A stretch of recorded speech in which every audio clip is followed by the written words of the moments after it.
안녕하세요. 저는 산업은행에서 일하고 있는 최현희 팀장이라고 합니다.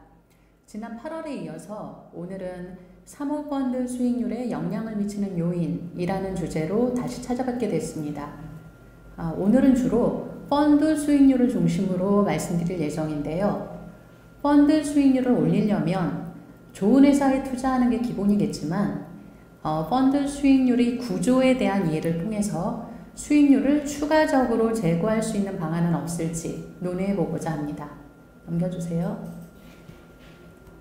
오늘 이야기 순서는 이렇습니다. 첫 번째 목차는 사모펀드의 엑싯 동향입니다. 지난 시간에는 펀드레이징과 투자를 중심으로 경기 침체의 영향을 살펴봤는데요. 오늘은 지난 시간에 다루지 못했던 엑싯 동향을 중심으로 경기 침체의 영향을 살펴보겠습니다. 두 번째로 사모펀드 수익률의 특성 및 추이, 세 번째로 사모펀드 수익률에 영향을 미치는 요인의 순서로 말씀드리겠습니다.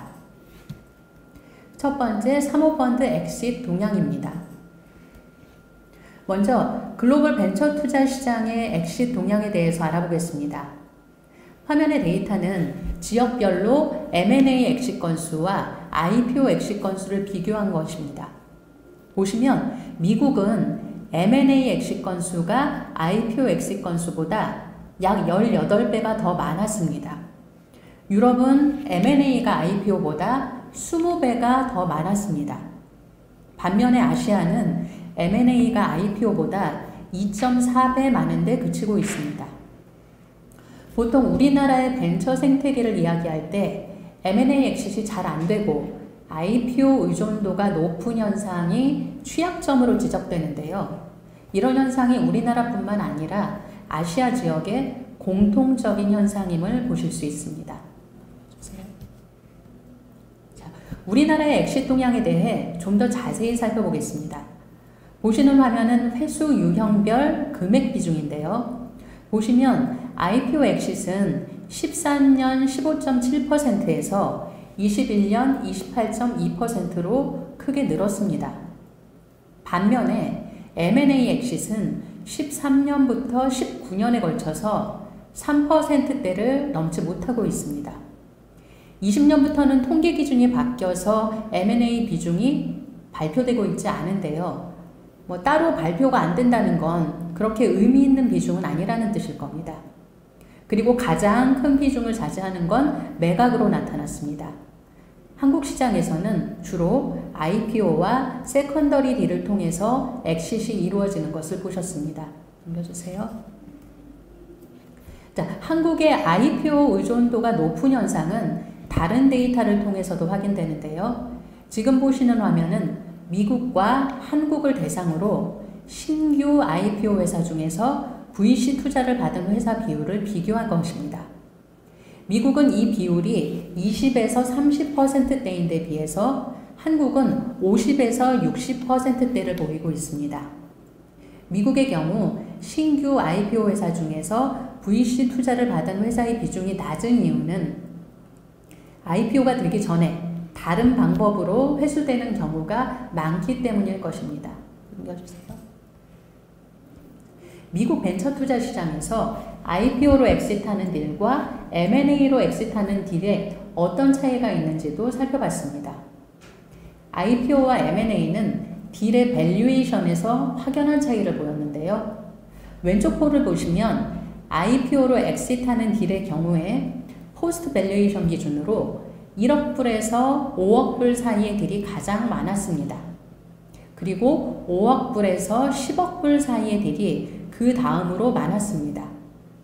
반면에 오른쪽 표에 M&A로 엑싯한 딜들을 보시면 1억 불 미만 딜이 약 90%를 차지하고 있습니다. IPO를 통해서는 소수의 대형 딜이 엑싯되고 M&A를 통해서는 다수의 소형 딜이 엑싯되는 구조임을 보실 수 있습니다. 벤처 포트폴리오의 대부분을 차지하는 것은 소형 딜들인데요. 이런 소형 딜들의 엑싯에 M&A가 활발하게 이용되는 점이 한국 시장과의 차이점으로 보입니다. 네. 자, 지금부터는 경기 침체가 엑싯에 미치는 영향에 대해 살펴보겠습니다. 화면의 그래프는 2007년부터 2021년까지 미국 벤처 투자 시장에서 IPO 엑싯 건수와 M&A 엑싯 건수를 비교한 것입니다. IPO 엑싯 건수는 금융위기 직후 2008-2009년의 경우 전년도에 14%, 10% 수준으로 줄었습니다. 그러니까 10분의 1로 줄은 거죠. 2010년, 2011년이 되어서도 절반 수준에 회복되는데 그칩니다. 반면 M&A 엑싯 건수는 2008-2009년의 경우 전년도에 89%, 88%를 기록합니다.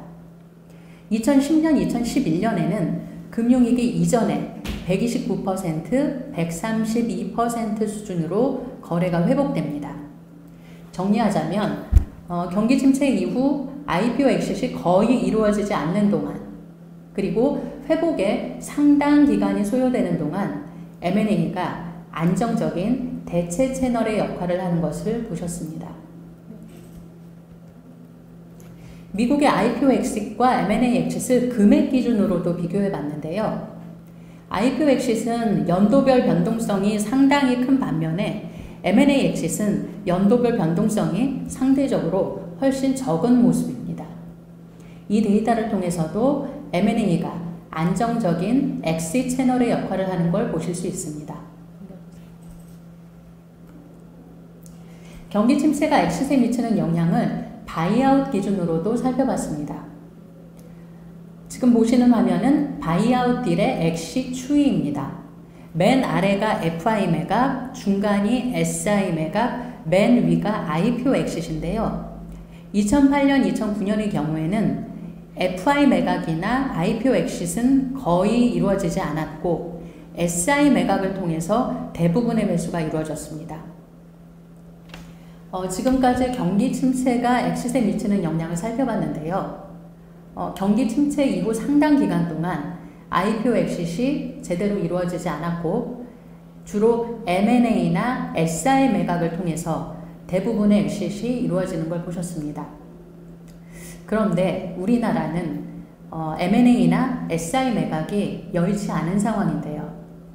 그래서 펀드레이징이나 투자보다도 엑싯 측면에서 경기 침체의 영향이 더 클 것으로 우려되는 대목입니다. 넘겨주세요. 지난 시간에 펀드레이징에 있어서 빈티지 관리의 중요성을 말씀드렸는데요. 엑싯에 있어서도 빈티지 관리는 중요합니다. 지금 보시는 화면은 시장에 쌓여있는 미매각 자산을 빈티지별로 표시한 것인데요. 2015, 16, 17년 빈티지가 큰 비중을 차지하는 것을 보실 수 있습니다. 향후에 회수 시장 회복에 상당 기간이 소요될 경우 이들 빈티지가 특히 크게 영향을 받을 것임을 짐작할 수 있습니다. 펀드 레벨의 관리 차원에서 어떤 빈티지에 미매각 자산이 많이 쌓여 있는지, 그리고 그 중에서 올드 빈티지에 대해서는 엑싯 방안을 어떻게 가져갈 것인지 등을 점검하는 것이 필요할 것으로 보입니다. 넘겨주세요. 그냥 넘겨주세요. 자, 지금부터는 사모펀드 수익률 특성과 동향에 대해서 말씀드리겠습니다. 보시는 화면은 사모펀드 수익률을 천연자원, 부동산, 인프라 자산과 비교한 것인데요. 사모펀드 수익률이 대체 투자 자산군들 중에서 가장 높은 걸 보실 수 있습니다. 사모펀드 수익률을 상장 주식과도 비교해 봤는데요. 화면의 그래프를 보시면 2007년, 2008년에는 PME가 1 미만이었지만 2010년대 들어서는 PME가 1보다 큰 것을 보실 수 있습니다. 이것은 사모펀드 수익률이 상장 주식 수익률을 상회한다는 뜻입니다. 특히 상위 그룹의 경우에는 상장 주식 수익률을 큰 폭으로 상회하는 것으로 나타났습니다. 지금 보시는 화면은 미국과 유럽의 바이아웃 수익률인데요. 맨 위가 상위 25%, 중간이 시장 전체 평균, 맨 아래가 상장 주식 수익률입니다. 보시면 상위 25% 수익률은 시장 전체 평균에 비해서 상장 주식 수익률을 훨씬 크게 상회하고 있는 걸 보실 수 있습니다. 앞서서 사모펀드가 다른 자산들에 비해서 더 높은 수익률을 보이는 것을 확인했는데요. 지금부터는 이런 수익률 동향이 시장 지형에 어떤 변화를 가져왔는지 살펴보겠습니다. 보시는 화면은 지난 10년간의 사모펀드 AUM 추이입니다. 그래프의 오른쪽을 보시면 연간 성장률이 나와 있는데요. 벤처는 19%, 그로스는 18%, 바이아웃은 10%의 성장률을 보였습니다. 벤처와 그로스 AUM이 바이아웃에 비해서 2배가량 빠르게 증가한 것을 보실 수 있습니다. 투자 규모뿐만 아니라 투자자 수도 크게 늘었는데요. 화면의 그래프는 아시아 시장의 투자회사 개수 추이입니다. 2015년 1163개에서 2021년 3226개로 6년간 약 2.8배가 증가했습니다. 이 늘어난 투자자들이 주로 어떤 분야에서 늘었는지도 살펴봤습니다. 화면의 그래프는 아시아 시장에서 거래당 공동 투자자 수입니다. 그래프 아래쪽을 보시면요.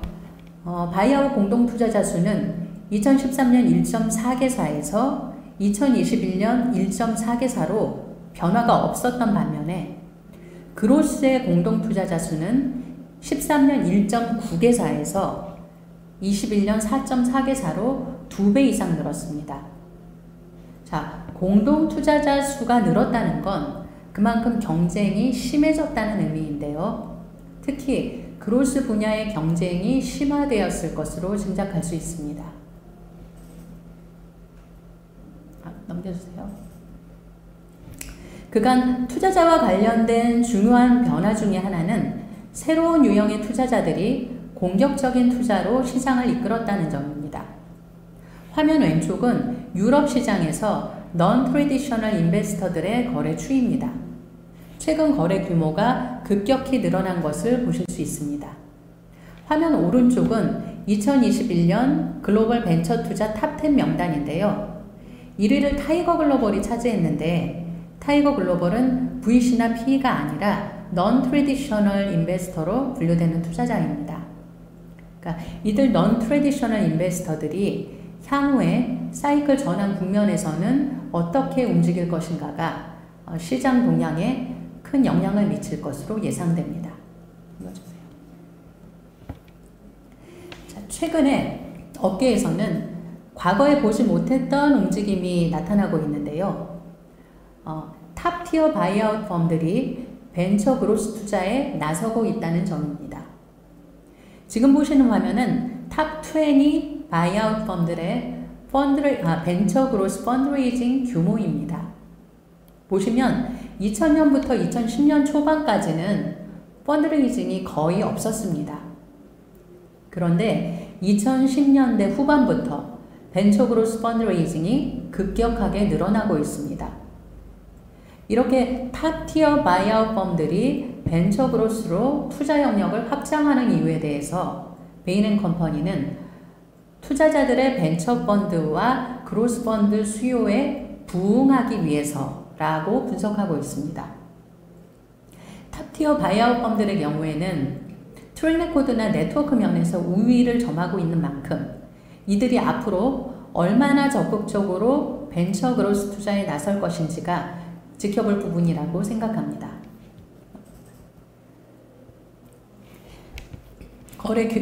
거래 규모와 투자자 수가 늘면서 당연히 밸류에이션이 올랐는데요. 투자 단계에 따라서 밸류에이션의 상승폭에는 차이가 있었습니다. 화면의 그래프는 지난 10년간 딜 밸류 총액의 변화 추이입니다. 그래프 오른쪽을 보시면 연간 성장률이 표시되어 있는데요. 그로스와 후기 벤처는 연간 22%, 바이아웃은 연간 14%씩 밸류가 상승했습니다. 앞서서 투자 규모와 투자자 수가 특히 그로스 분야에서 크게 는 걸 보셨는데 이런 흐름이 결과적으로 그로스와 후기 벤처의 밸류에이션을 끌어올린 것으로 보입니다. 그로스와 후기 벤처 밸류에이션이 더 크게 상승한 현상은 다른 지표를 통해서도 확인할 수 있습니다. 지금 보시는 화면은 밸류에이션 변화를 스테이지별로 분석한 것인데요. 모든 스테이지에서 밸류에이션이 다 올랐지만 후기 단계에서 더 많이 오른 것을 보실 수 있습니다. 지금부터는 펀드 레벨의 수익률 동향에 대해 살펴보겠습니다. 화면에는 지금 사모펀드 수익률을 벤처, 그로스, 바이아웃으로 구분해서 분석한 것입니다. 맨 오른쪽에 파란색 박스를 보시면 과거 10년간의 평균 IRR이 나와 있는데요. 벤처가 24.07%, 바이아웃은 17.1%의 IRR을 보이고 있습니다. 이게 1, 2년이 아니라 10년 기간 수익률 기준으로 시장 평균 수익률이 24%, 17%대라는 것이 저 개인적으로는 상당히 높은 수준이라고 생각을 했습니다. 화면의 그래프는 제가 이번 강의를 준비하면서 봤던 데이터들 중에서 개인적으로 가장 인상 깊었던 부분입니다. 미국, 유럽, 아시아 순으로 바이아웃의 평균 수익률이 나와 있는데요. 보시면 아시아 지역의 수익률이 미국과 유럽에 비해서 더 낮습니다. 특정 시점만 낮은 것도 아니고 1년, 5년, 10년, 20년 기간 수익률이 모두 다 낮았습니다. 지금 보시는 화면은 아시아 포커스드 펀드의 수익률을 상위, 중위, 하위 그룹으로 나눠서 보여주는 것인데요. 상위 그룹은 약 20에서 25%, 중위 그룹은 약 10에서 15% 내외에서 움직이고 있습니다. 앞에서 보셨던 글로벌 펀드 수익률과 비교했을 때 이 데이터를 통해서도 아시아의 수익률이 다소 낮은 수준임을 보실 수 있습니다. 이렇게 아시아 지역 수익률이 미국과 유럽에 비해서 상대적으로 저조한 원인을 파악할 필요가 있을 것 같은데요. 엑싯 환경의 차이가 중요한 원인 중에 하나가 아닐지 생각해 봤습니다. 지금부터는 사모펀드 수익률에 영향을 미치는 요인에 대해서 알아보겠습니다. 사모펀드 수익률에 영향을 미치는 요인에는 매우 다양한 요인들이 존재합니다.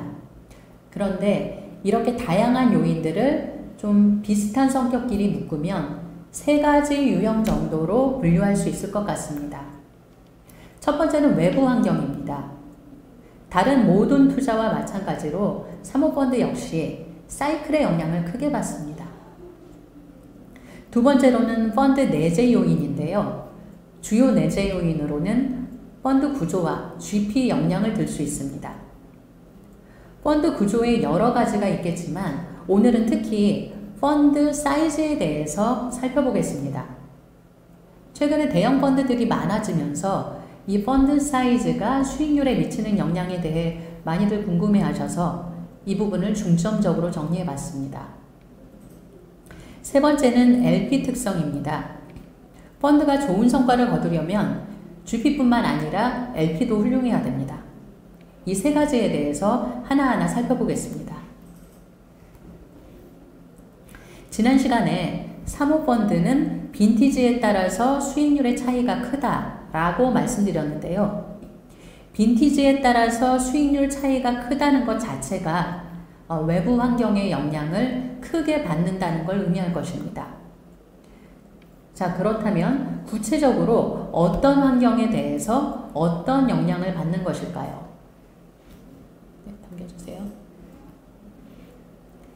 화면의 표는 세부 외부 환경들과 펀드 수익률 간의 관계를 정리한 것입니다.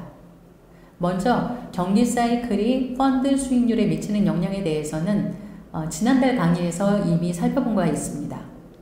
경기 침체 직후 1, 2년 빈티지가 수익률이 가장 저조했고 직전 1, 2년 빈티지가 수익률이 가장 저조했고 경기 침체 직후 1, 2년 빈티지가 수익률이 가장 좋았던 것을 보셨습니다. 금융 사이클 중에서는 연도별 펀드 결성 규모가 크게 영향을 미치는 것으로 나타났습니다. 이 부분은 많은 연구가 이루어진 부분이라서 빨간색으로 강조해 놓았는데요. 다수 연구에서 연간 펀드 결성 규모가 클수록 수익률에 마이너스 영향을 미친다고 보고하고 있습니다. 즉, 한 해 동안 시장에서 만들어진 펀드가 많을수록 수익률이 낮아진다는 뜻입니다. 주식시장도 수익률에 크게 영향을 미치는 것으로 나타났는데요. 일반적으로 기관 투자자들이 수익과 위험의 분산을 위해서 대체 투자 일환으로 사모펀드에 투자하는 것인데 실질적으로는 사모펀드와 상장 주식 간의 연관성이 높은 것으로 나타났습니다. 이렇게 사모펀드가 사이클의 영향을 크게 받기 때문에 이 사이클에 대한 대응이 중요할 텐데요. 문제는 경기 사이클과 금융 사이클 간의 동조화 현상이 약해지면서 사이클에 대응하기가 더 어려워지고 있다는 점입니다. 화면을 보시면 경기 사이클과 금융 사이클의 동조화 추이가 나와 있는데요. 금융위기 이전에는 이 두 지표 간의 대칭 구조가 확연하게 보이지만 금융위기 이후로는 이런 구조가 잘 드러나지 않는 것을 보실 수 있습니다. 자, 이런 상황에서 사이클 대응을 어떻게 할 것인가에 대해 시사점을 정리해 봤습니다. LPA 시사점은 이렇습니다. 지난 시간에 해외 연기금들이 자산 배분을 통해서 상장 주식 비중을 줄이고 PE 비중을 늘리고 있는 것을 보셨는데요.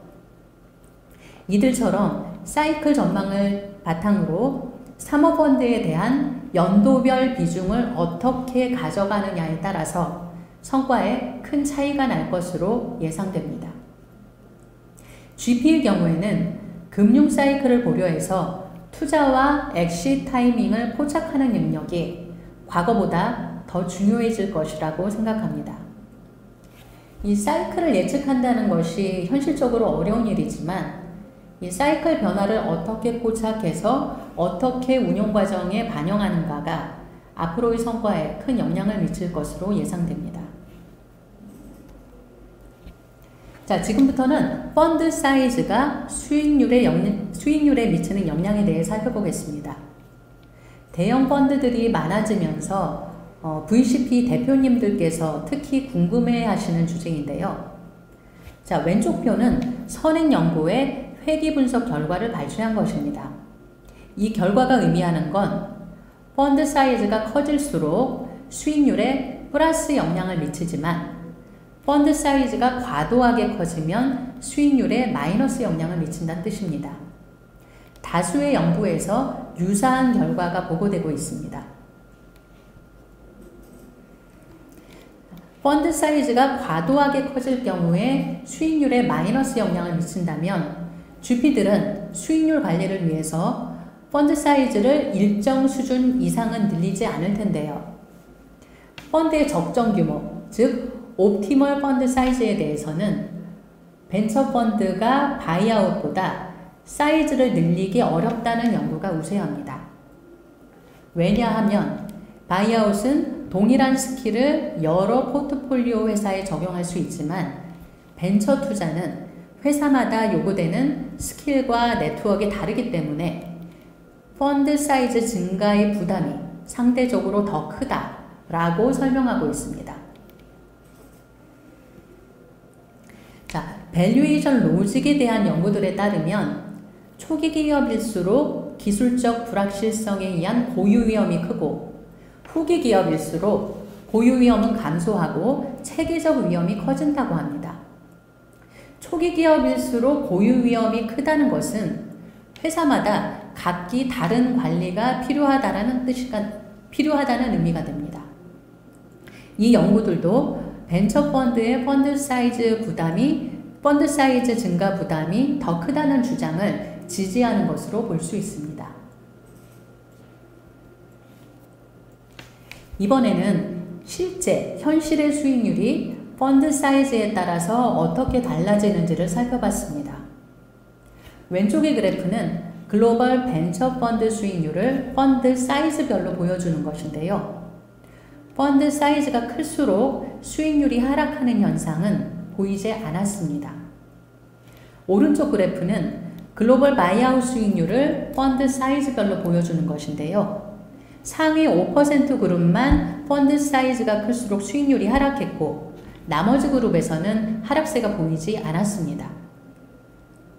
정리하자면 이런 수익률 통계를 기반으로 옵티멀 펀드 사이즈를 가늠하기는 어려울 것 같고요.